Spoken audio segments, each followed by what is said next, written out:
So for context, this happened when I was about 6, and lots of the details were taken from what my mom said about it later, but I'll try to explain it to the best of my ability.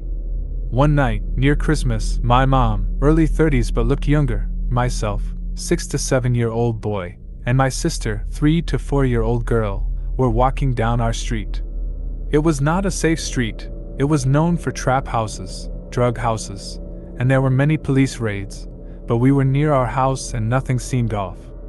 As we were walking, late at night, a man started chatting to us about our Christmas plans. Me and my sister, as young kids do, started babbling on about what we were getting from Santa, and when we were seeing our family, and how the house was decorated, and so on and so forth. The man, let's call him Gary, seemed particularly interested in the last part, and although my mom quickened her pace, he kept up and asked about how the house was arranged to accommodate such amazing decorations. We were about 10 doors from our house by now. He then asked a question I thought to be quite random, but my mom took very seriously. So is Dad home? On that night in question, he was away at a conference, which my sister very quickly informed Gary of. Entering our front garden, Gary sped very swiftly to the opening door and asked in the sickeningly sweet tone you hear from serial killers on TV, "Can I see the decorations?" My mom locked the door, which seemed to be being pushed from GBR outside, turned the lights off and rushed us upstairs. Our bottom floor was all laid out in one room, so there was no walls to block us from the pacing outside and continuous knocking. The question started from "Can I see your decorations?" to "Let me see them," and my mom called my dad, who rushed home from the city center. We never got bothered by him again, although he wasn't intercepted by our dad if that's what you were thinking, but I dread to think of what could have happened if my amazing mom hadn't acted so fast.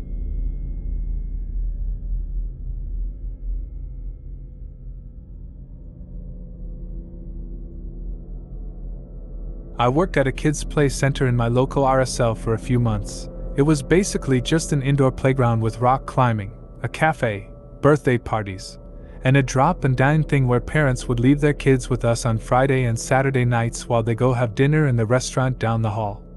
Anyway, I had to open and close one day during the week. It was really slow, so I was the only one working that day.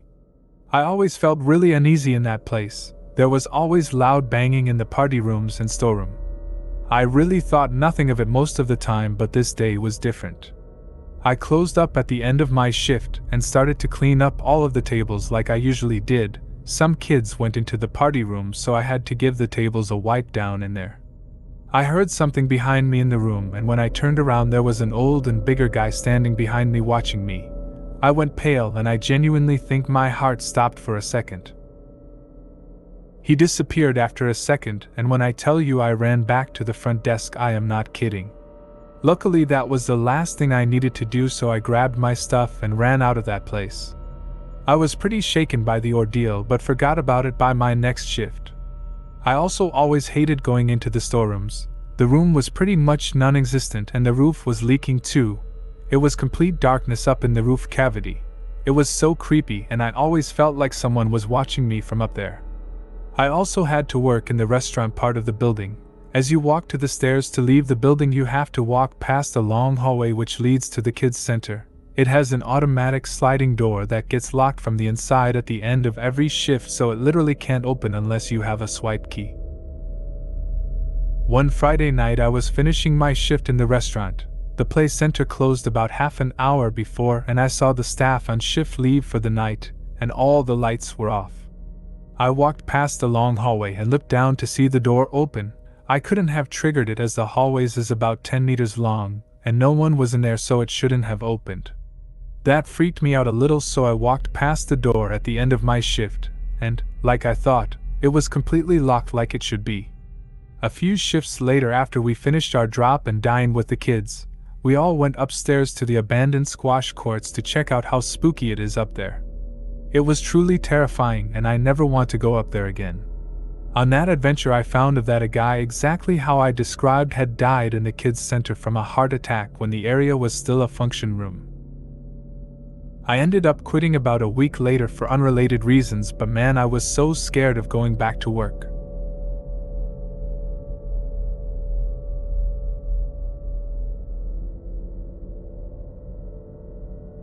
I was stalked by a guest in my student accommodation. I'm 19 years old and living far from home in a studio room.